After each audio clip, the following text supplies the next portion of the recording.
क्यों श्री कृष्ण ने ही किया था कर्ण का अंतिम संस्कार। कर्ण एक ऐसा पात्र था महाभारत में जिसके देव पुत्र होने के बावजूद भी सामाजिक प्रताड़ना का सामना करना पड़ा और उसको समाज में अस्वीकार किया गया। कर्ण एक महान योद्धा और दानी राजा था, लेकिन कर्ण ने कुरुक्षेत्र में अपने भाइयों पांडवों को छोड़कर कौरवों का साथ दिया था। कौरवों का साथ देने के बावजूद ऐसा क्या हुआ होगा जिसके कारण कृष्ण को कर्ण का अंतिम संस्कार करना पड़ा होगा? तो आइए जानते हैं कृष्णा ने कर्ण का अंतिम संस्कार क्यों किया। कुंती और सूर्य का पुत्र था कर्ण। कुंती ने कर्ण को अविवाहित होते हुए जन्म दिया था। एक रथ सारथी ने कर्ण का पालन किया था, जिसके कारण कर्ण को सूत पुत्र कहा जाता था। अविवाहित माता से जन्म और रथ सारथी के पालन के कारण कर्ण को समाज में ना तो सम्मान मिला और ना अपना अधिकार मिला। कर्ण के सुतपुत्र होने के कारण द्रौपदी, जिसको कर्ण अपनी जीवन संगनी बनाना चाहता था, उसने कर्ण से विवाह से इनकार कर दिया था।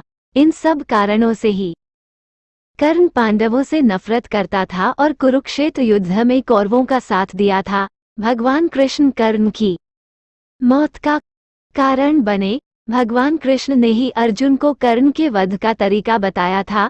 एक दानवीर राजा होने के कारण भगवान कृष्ण ने कर्ण के अंतिम समय में उसकी परीक्षा ली और कर्ण से दान मांगा। तब कर्ण ने दान में अपने सोने के दांत तोड़कर भगवान कृष्ण को अर्पण कर दिए।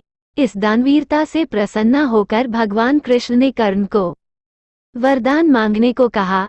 कर्ण ने वरदान रूप में अपने साथ हुए अन्याय को याद करते हुए भगवान कृष्ण के अगले जन्म में उसके वर्ग के लोगों के कल्याण करने को कहा।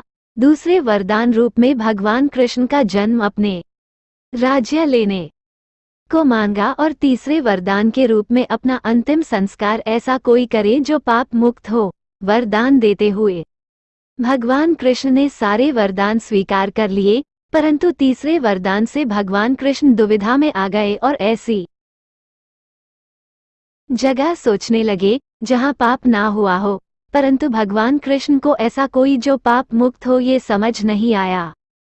वरदान देने के वचनबद्धता थी, इसलिए कर्ण का अंतिम संस्कार भगवान कृष्ण अपने ही हाथों से किया और कर्ण को दिए वरदान को पूरा किया। इस तरह दानवीर कर्ण का अधर्म का साथ देने के बावजूद भगवान कृष्ण को कर्ण का अंतिम संस्कार कर उनको वीरगति के साथ बैकुंठ धाम भेजना पड़ा था।